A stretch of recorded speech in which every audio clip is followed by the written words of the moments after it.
Gold, trusted gold buyers. మీరు తాకట్టు పెట్టిన బంగారాన్ని విడిపించి ఈ రోజు ఉన్న మార్కెట్ ధరకు కొనబడను.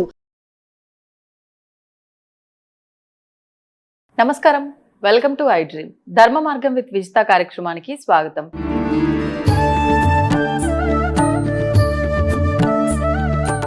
నమస్కారం గురుగారు. పరమేశ్వరార్పణం. గురుగారు, కొంతమంది పెద్ద పెద్ద యోగులు, అవధూతలు ఇలాంటి వారు భగవంతుడితో మాట్లాడతారు అని అంటూ ఉంటారు. అది నిజం అయితే, అంటే భగవంతుడు మాట్లాడడం అనేది నిజమే అయ్యి ఉంటే గనక, అంటే ఓన్లీ ఇలాంటి పెద్ద పెద్ద వాళ్ళతో, సాధన చేసిన యోగులతో, మహానుభావులతోటే మాట్లాడతాడా? మరి సామాన్యులతో భగవంతుడు మాట్లాడే అవకాశం ఉందా? దాని గురించి వివరణ ఇవ్వండి.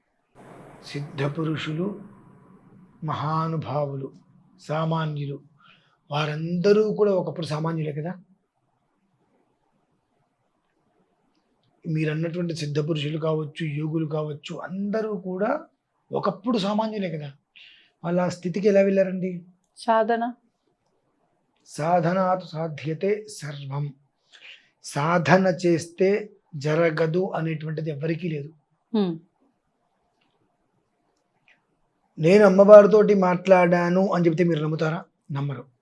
ఎందువల్లనంటే అందరికీ కూడా పెద్దవాళ్ళు అనంటే ఏదో హిమాలయాల్లో ఉంటారు, లేదంటే 100 మంది మనుషులతో, మంది మార్బలంతో ఉంటారు, ఏదో ఆధ్యాత్మిక గుళ్ళు గోపురాల్లో ఉంటారు. పెద్దరికము అనేటువంటిది జ్ఞానాన్ని బట్టి ఉంటుందండి, చేసే విధానాన్ని అనుసరించి ఉంటుంది. ఎదుటి మనిషికి మనం చేసే ఉపకారాన్ని అనుసరించే భగవతత్వం బోధపడుతుంది. భగవతత్వం బోధపడడానికి వయసుతో సంబంధం లేదండి. మీరు వృద్ధాశిష్యా గురుర్వటుహో అని చెప్పి దక్షిణామూర్తి ఆయన జపం చేసుకుంటున్నారు ప్రశాంతంగా. ఆయన ఇంతున్నాడు. ఆయన దగ్గర ఆయన కనులు తెరిస్తే ఎన్నో విషయాలు జ్ఞానబోధ మనం తెలుసుకోవచ్చు చెప్పి లక్షల సంవత్సరాలు ఉన్నటువంటి మునీశ్వరులు ఆయన ఎదురుగుండా పరితపిస్తున్నారు ఆయన కోసం. ఇప్పుడు పెద్దరికం అంటే ఎక్కడొచ్చిందండి? జ్ఞానంలో ఉంది. ఎదుటి మనిషికి మనం చేసే ఉపకారంలో ఉంది. అంతేకాని మంది మార్బలంలో లేదుగా. ప్రహ్లాదుడు, మరి ఆయన కోసం నరసింహస్వామి వచ్చాడుగా. మరి ఆయన అంత వయోవృద్ధుడా? అక్కడ మనకు తెలుసుకోవాల్సింది, సిద్ధ పురుషులు, సాధకులు, మహా గొప్ప గొప్ప వాళ్ళని అందరూ కూడా సామాన్యులే. ఒకప్పుడు వాళ్ళు ఒక్కొక్కళ్ళు ఒక్కొక్క విధానం అనుసరిస్తారు. కొంతమంది అందరినీ వదిలేసి నేను అడవిలోకి వెళ్ళి జపం చేసుకుంటా భగవంతుడి కోసం అంటారు. మనకు భక్త తుకారాం గారి గురించి కూడా మీరు వినే ఉంటారు. ఆయన కుటుంబాన్ని, భార్యని, బిడ్డని అందరినీ కాపాడుకుంటూ వస్తూనే భగవతత్వంలో ఉన్నాడు. ఆయన అన్నీ మనకు తెలిసినవే. అలా మనం ఉండలేకపోతున్నాం. భగవంతుడు అక్కడ మనకు కనిపించట్లేదు అంటే ఆయన లేడు అని కదండి, మన కళ్ళు చూడలేకపోతున్నాయి. సామాన్యంగా సూర్యునే మన కళ్ళు చూడలేవు. అటువంటిది కోటి సూర్యకాంతి ఉన్నటువంటి భగవంతుని మనం ఎలా చూడగలుగుతాము? ఆ విషయం అక్కడ పెట్టేద్దాం. మాటకి అంత గొప్పతనం ఉంటుందా అని అంటే చాలా పవర్ ఉంటుందండి. ఎంతటి పవర్ ఉంటుంది అంటే మాటకి. మీరు ఫోన్లో ఏదైనా అడిగితే అది ఏమవుతుంది? మీరు ఏదైనా ఫోన్లో ఏఐని కావచ్చు, గూగుల్ కావచ్చు, హే గూగుల్ని అడిగితే మీకు వెంటనే చెప్తుందిగా. అంటే ఆ శబ్ద తరంగాన్ని అది తీసుకోగలుగుతుంది. తీసుకోవట్లేదా? తీసుకుంటుంది. మనం ఇప్పుడు అన్నామంటే ఏమైనా వస్తుందా? కానీ ఆ శబ్ద తరంగం దాన్ని ఏదైనా అడిగితే అది ఏం చేస్తుంది? వెంటనే వస్తుంది. అంటే మాటకి శక్తి ఉందా లేదా? మాటకి శక్తి ఉందా లేదా? ఉందంటారు లేదంటారు. కానీ ఆ మాటకి శక్తి ఉన్నది అని మనమే నమ్మలేకపోతున్నాం. మనకే ఆ మాటకి శక్తి ఉందన్న పదం నమ్మట్లా. అమ్మవారి దగ్గర కూర్చొని ఎవరితో వద్దు. ఇప్పుడు కొన్ని సంవత్సరాల క్రితం నేను అమ్మవారి దగ్గర ఎలా ఆరాధన చేసేవానో నాకు తెలుసు. ముఖాముఖిగా ఏ రకంగా మాట్లాడానో చాలా మందికి తెలుసు. నన్ను పిచ్చివాళ్ళలాగా చూశారు. నన్ను ఇలా మాట్లాడుతుంటే నన్ను పిచ్చివాళ్ళలాగా చూశారు. నిజంగా నేను మాట్లాడినంతసేపు వాళ్ళు నన్ను పిచ్చిగా చూస్తున్నారన్న విషయం కూడా నాకు తెలియదు. తర్వాత మీరు ఏమంటే ఎవరితో మాట్లాడుతున్నారు, ఏదో మాట్లాడుతున్నారు ఏంటని. ఓకే, నేను అమ్మవారితో నాకు గుర్తులేదు నేను మాట్లాడిన విషయం. ఓకే, ఏం మాట్లాడేవారు? ఏదో అమ్మవారికి పుష్పార్చన చేస్తుంటే, కోటి పుష్పార్చన చేస్తుంటే నాకున్న కోపానికి ఆ సౌండ్ వినిపించిన 700 మహాను కొడతా. అంత అంత అంటే చేస్తే అంత నియమంగా చేయి, లేదంటే వద్దు. ఆ ఆలయంలోకి వస్తే ఫోన్ సైలెంట్లో ఉండాలి, మళ్ళీ బయటికి వెళ్ళేంతవరకు మాట వినిపించకూడదు. అలా అమ్మవారి కోటి పుష్పార్చన చేస్తున్నా. ఏది 44 రోజులు అమ్మవారి మంత్రదీక్ష చేసి, ఆ మంత్రదీక్ష చేసేటువంటి రోజుల్లో చివరిలో ఇంకొక 4-5 రోజులు అయిపోతుండగా ఇంత పిల్ల రూపంలో అమ్మవారు వచ్చి 44 ప్రశ్నలు వేశారు. 40 ప్రశ్నలకు సమాధానం చెప్పేశారు. 4 ప్రశ్నలకి నీకు చెప్పేది ఏంట్లే అని అన్న. అదే రోజు నేను క్రతువు చేస్తుంటే కోటి పుష్పార్చన చేస్తూ ఇలా కూర్చున్నాను. వరుసగా భక్తులందరూ కూర్చున్నారు. ఒక 18-16 ఇంచుమించు ఆ వయసులో ఉండేటువంటి అమ్మాయి లంగా ఓణి వేసుకొని వచ్చి ఇక్కడి నుంచి ఇదేదో ఇట్లా ఇలా పెట్టుకుంటారు ఏంటో అది పాపడ పిల్ల, అదేది ఇక్కడ వరకు ఇలా వచ్చింది. సప్తస్వరాలు చంపస్వరాలు చెవులకి ఉన్నాయి, ఇంతవరకు గాజులు చేతికి, కాళ్ళకి పారాయణ ఉంది, చక్కగా ఇంత పట్టీలు ఉన్నాయి.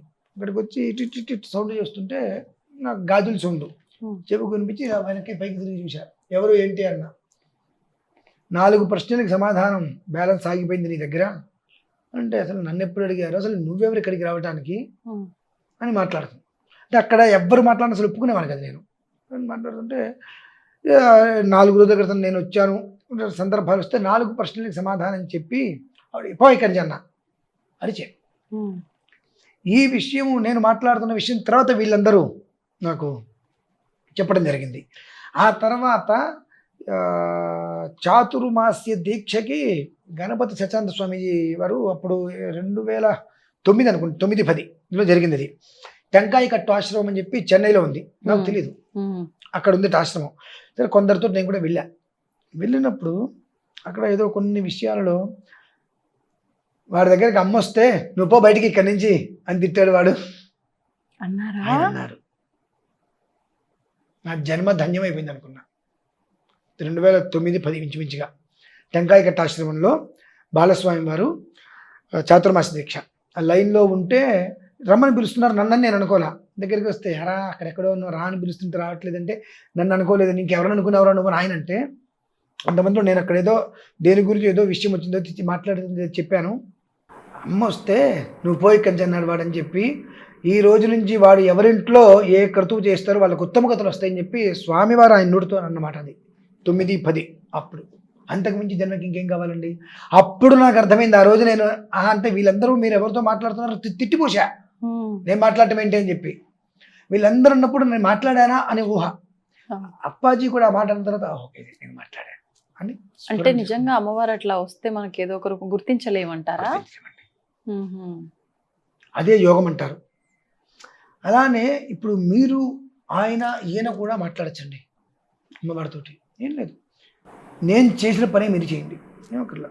ప్రతిరోజు దీపారాధన చేసుకున్న తర్వాత 2 నిమిషాలు 3 నిమిషం కూడా వద్దు, మనకున్నటువంటి ఏదైతే కష్టం, నాకు ఇది కావాలని చెప్పి మనం మాట్లాడటం మొదలు పెట్టాలి. కష్టం చెప్పుకోవటం మనం స్టార్ట్ చేయాలి. మీరు ఒక చిన్న కుక్క బీలను తెచ్చుకుంటారు, అది మీ మాట వింటుంది కదా, కొన్ని రోజులు పోయిన తర్వాత దాంట్లో వస్తుందిగా. మేము ఆవులను పెంచుకుంటాం, దానంగానే మేము ఎక్కడున్నా మా దగ్గరకు వస్తుంటుంది. అది అంటే అది ఒక పక్షి కావచ్చు, ఒక జంతువు కావచ్చు, ఏదైనా మనం చూపించే ప్రేమకి అది బానిసై తిరిగి మనకి అది ప్రేమిస్తుంది. మనిషి ఏంటి, మనం ఎంత ప్రేమను చూపిస్తే అంత క్రోధాన్ని చూపిస్తూ ఉంటాడు. వాడికి తిరిగి ప్రేమని చూపించిన మనిషికి చేత కాదు, అది పశువులకు చేత అవుతుంది, పక్షులకు చేత అవుతుంది.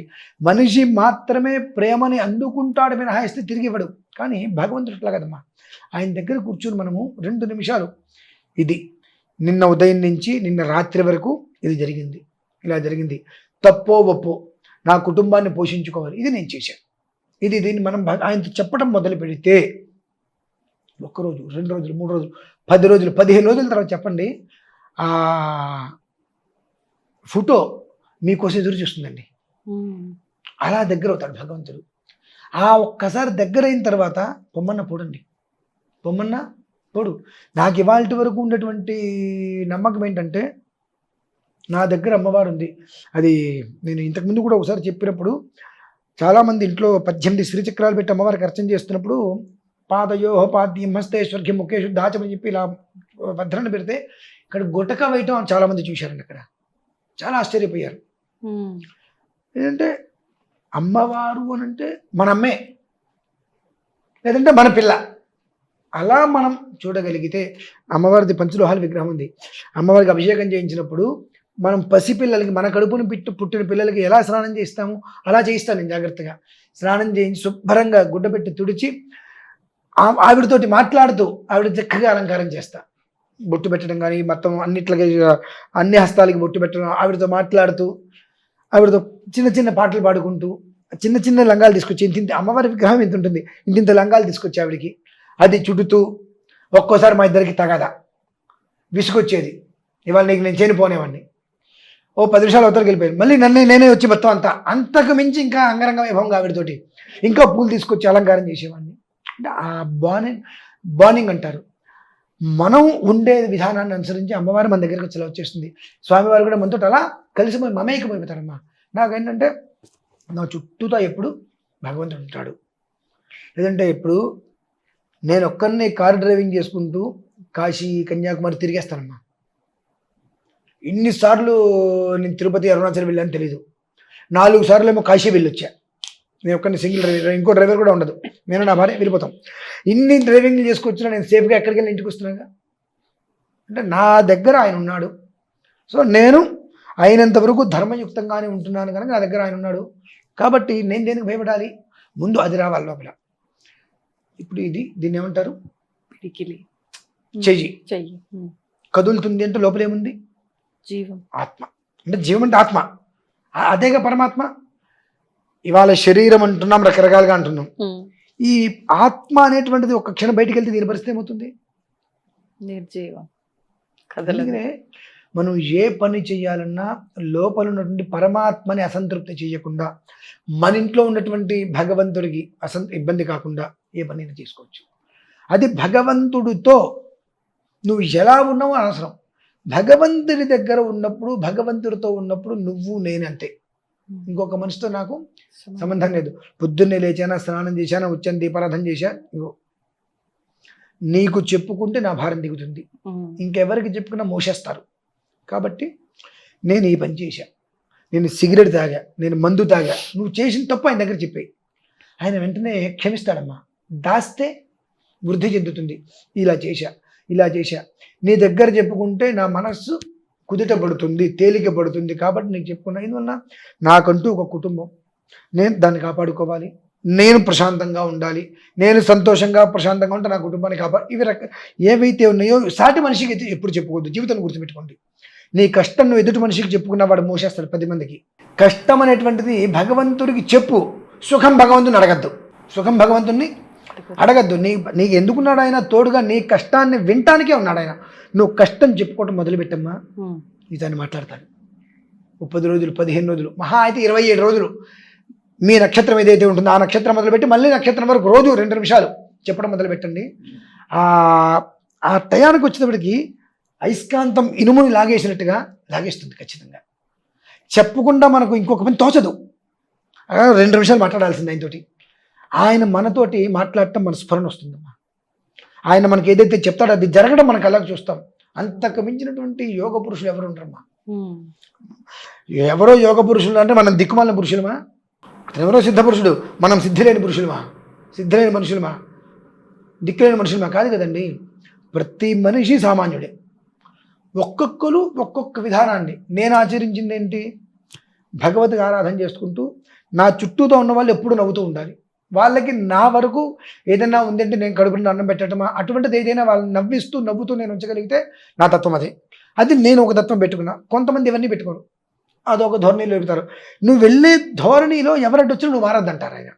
నీ ధోరణి నువ్వు పెట్టుకో. వాళ్ళు చెప్పారు నీ మైండ్ నువ్వు మార్చుకున్నా, వీళ్ళు చెప్పారు నీ మైండ్ మార్చుకున్నా ఉపయోగం లేదు. సో దాన్ని నువ్వు ఎప్పుడైతే చెడగొట్టుకోకుండా ఉంటావో నీ వెంట నేను ఉంటా. అదొకటే అమ్మా, అది విషయం. ఎంత బాగుందో ఇదంతా వినడానికి.